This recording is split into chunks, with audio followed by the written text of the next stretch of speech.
Bonjour, voici la correction des exercices que vous aviez à faire sur l'hérédité.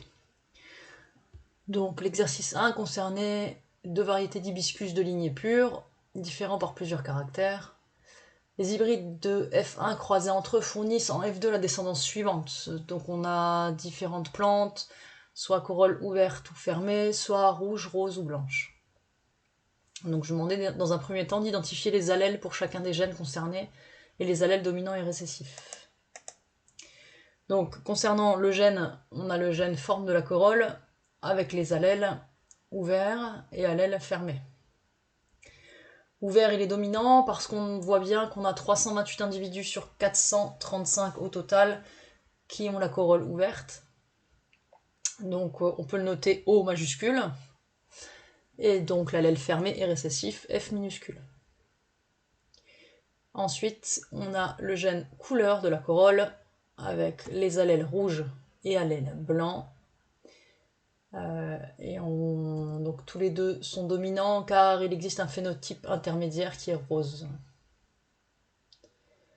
Ensuite, la deuxième question, on vous demandait d'écrire les génotypes des parents et des gamètes. Donc les parents ouverts, alors j'ai choisi ouvert et rouge, bien que ce n'était pas précisé, ça aurait pu être ouvert et blanc. Mais bon, si on choisit ouvert et rouge, c'est O/O et R/R, donc tout en majuscule, parce que ouvert est dominant et rouge est dominant. Donc ça donne des gamètes O et R, donc ouvert et rouge. Et le génotype des parents fermé et blanc, c'est petit f et grand B/grand B, avec le génotype des gamètes, petit f et grand B. Ensuite, je vous demandais d'écrire le génotype et le phénotype des hybrides F1. Donc cette fois-ci, donc on croise les deux parents de lignée pure, et donc on se retrouve avec des hybrides. Donc les hybrides, forcément, sont O et F, donc ouvert et fermé, et RB, donc rouge et blanc. Et donc en termes de phénotype, ça donne ouvert et rose. Donc je précise bien que RO égale rose. Donc pensez à préciser l'écriture que vous choisissez. Ensuite, je vous demandais d'établir l'échiquier de croisement de deux F1 et en tirer les phénotypes avec leurs proportions respectives et à les mettre en lien avec les données de l'énoncé. Donc ça donne un tableau de ce genre-là. Donc on a deux F1 avec les différentes combinaisons possibles. Donc ouverte rouge, ouvert blanc, fermé rouge, fermé blanc, en ligne et en colonne. Ça nous donne donc ouvert et rouge en termes de phénotype, ouvert et rose en termes de phénotype, puis ouvert rouge, ouvert rose, ouvert rouge, rose pardon, ouvert blanc, ouvert rose, ouvert blanc, ouvert rouge, ouvert rose, fermé rouge, fermé rose, ouvert rose, ouvert blanc, fermé rose et fermé blanc. Donc on pense bien à... donc on est dans du dihybridisme. Hein. Donc on pense bien à noter les deux génotypes à chaque fois. Donc le génotype correspondant à la couleur et le génotype, la corolle, pardon, à la forme de la corolle, et le génotype correspondant à la couleur. Donc bien noter séparément. Et en termes de phénotype, bien espacer les deux phénotypes par un point-virgule entre crochets. Alors, on regarde donc les ouverts rouges qu'on a obtenus. On en a 3 sur 16 cases, donc il faut mettre ça en relation avec les valeurs de l'énoncé. Donc corolle ouverte et rouge, ça nous fait 3 16e. Donc 3 16e fois 435, on obtient à peu près 81,5. Pour ouvert rose, 6 sur 16, 165, pardon. Pour ouverte et blanche, 3 16e, donc encore une fois 81,5. Fermé rouge, 1 16e, donc on en a 27. Fermé rose, 2 sur 16, donc 54. Et enfin, fermée blanche, encore une fois 27. Et si on regarde les valeurs du départ, Ça correspond à peu près, hein. Donc on a 81,5 pour 82, 163 pardon, pour 165, etc., etc. Ensuite, alors l'exercice 2, il y avait quelques erreurs dans l'énoncé, mais le prétexte de l'exercice suffit à vous entraîner. Donc cette fois-ci, on parlait de potiron. Donc il y avait 3 formes, une forme aplatie, une forme allongée et une forme sphérique.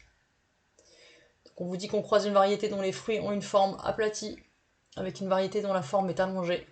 Et donc les deux variétés sont de souche pure. On vous donne parmi la donnée suivante, parmi les 80 plantes de la F2 obtenues, 30 ont des fruits sphériques, 5 des fruits allongés et 45 des fruits aplatis. Donc on verra à la fin de l'exercice que c'est là qu'il y avait des erreurs en termes de proportion. Donc dans un premier temps, je vous demande d'expliquer ce qu'on entend par lignée pure et par hybride, et je vous demande de classer les 3 types de plans, donc forme aplatie, forme allongée et forme sphérique, dans les 2 catégories. Alors, la lignée pure, c'est des individus homozygotes pour un caractère. Donc là, on en avait 2. On a aussi les hybrides individus hétérozygotes pour un caractère. Donc homozygote, lignée pure, hétérozygote, hybride. Donc lignée pure, on avait la forme aplatie et la forme allongée. Donc comme c'était spécifié dans l'énoncé, hein, quand on parle de souche pure ou lignée pure, c'est la même chose. Et hybride, donc c'est la forme sphérique, la 3e forme. Donc là, on est dans un cas de codominance. Donc je vous demande de donner le phénotype et le génotype de chacun des 3 types de plans. Donc, pour la forme aplatie, j'ai proposé P avec un génotype P/P en majuscule. La forme allongée, je propose L majuscule avec un génotype L/L. Vous avez pu choisir une autre écriture et c'est pas grave, il faut juste la définir à cet endroit-là. On aurait pu mettre AP et AL. Bon, là j'ai choisi P et L pour que ce soit plus court. Hein. Mais AP et AL allaient aussi. Et enfin, de forme sphérique, le phénotype c'est S. Hein, on a un 3e phénotype intermédiaire. Par contre, le génotype c'est de la codominance, donc P/L. Et enfin, je vous demandais d'établir l'échiquier de croisement qui permet de valider les résultats du croisement de 2F2. Alors là, en réalité, c'est 2F1. Là, il y avait une erreur aussi dans l'énoncé. Donc ça nous donne quelque chose comme ça. Donc le premier parent, il a l'allèle P, l'allèle L. Le deuxième, l'allèle P, l'allèle L. Si on croise, ça nous fait un quart de P, un quart de L, un demi de LP, donc un demi de rond, de sphérique. Donc en théorie, on aurait dû obtenir 20 aplatis, 40 sphériques et 20 allongés. Et là, si on regarde, on a des valeurs qui sont de 30, 5 et 45. Donc là, il y a des erreurs en fait. Hein. Donc ça, en éval, hein, vous n'aurez pas l'erreur. Je vérifierai bien les exercices avant de vous les donner. Ne vous inquiétez pas là-dessus. Et enfin, dernier exercice. Donc là, c'était un exercice d'une maladie liée au sexe. Donc on parle de l'hémophilie, c'est une anomalie constitutionnelle de la coagulation sanguine en rapport avec un déficit des facteurs de la coagulation. Dans une famille où certaines personnes sont hémophiles, on établit l'arbre généalogique suivant. Donc on a plusieurs cas. Donc les carrés, ce sont les garçons, enfin les hommes. Les ronds, ce sont les femmes. Donc les personnes non malades, donc sains. Donc un carré, les hommes sains, c'est un carré blanc. L'homme hémophile, un carré noir. L'épouse saine, un rond blanc. Et la femme porteuse, un rond avec une croix à l'intérieur. Donc on a la reine Victoria et le prince Albert qui ont eu 9 enfants, parmi lesquels, donc parmi les 4 suivants. Et on a donc tout un arbre généalogique avec, on l'a remarqué en cours, hein, avec des mariages entre cousins qui facilitent pas forcément les choses, on va dire.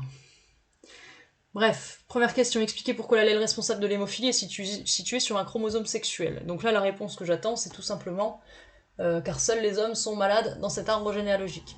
Si on avait eu, indépendamment des femmes et des hommes qui étaient malades, c'est que c'était sur un autre un autre chromosome. Cependant, on aurait pu avoir une femme malade.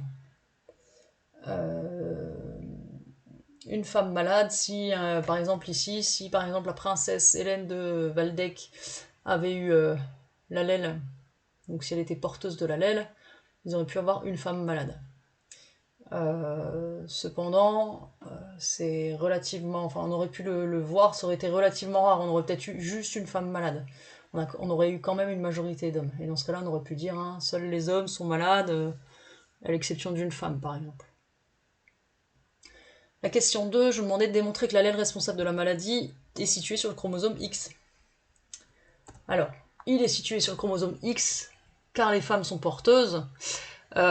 Si ça avait été sur le Y, bah dans ce cas-là, il n'y aurait eu que des hommes malades et aucune femme porteuse, et tous les hommes de la lignée auraient été malades.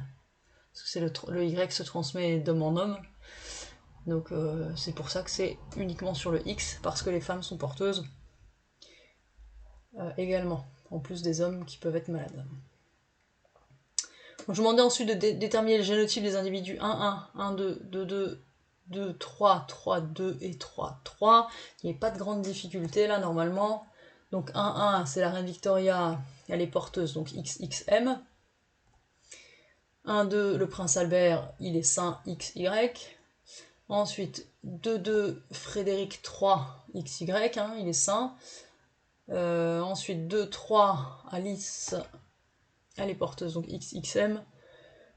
3-2 Henri, il est sain, donc XY, et 3-3 Irène est malade, est porteuse, donc XXM. Et enfin, à l'aide d'un ou plusieurs tableaux de croisement, là en l'occurrence un seul suffisait, je vous demandais de déterminer la probabilité que les enfants de 3-2, donc c'est Henri, et 3-3 Irène soient atteints d'hémophilie, donc il fallait utiliser les deux génotypes qu'on avait notés ici en dernier, et ça nous donnait quelque chose comme ça. Donc on a XY, donc là on a Henri, là on a Irène. Donc là on a une fille saine, un garçon sain, une fille porteuse et un garçon malade. Donc il y a une chance sur 4 qu'un de leurs enfants soit atteint d'hémophilie. Et puis ça, on ne le précise pas, mais on pourrait préciser hein, qu'on a une chance sur 4 d'avoir une fille porteuse. Voilà, donc je vous souhaite bon courage pour vos révisions. N'hésitez pas à m'envoyer un message si vous avez des questions par rapport à l'éval de lundi. Et je vous souhaite une bonne journée. Au revoir.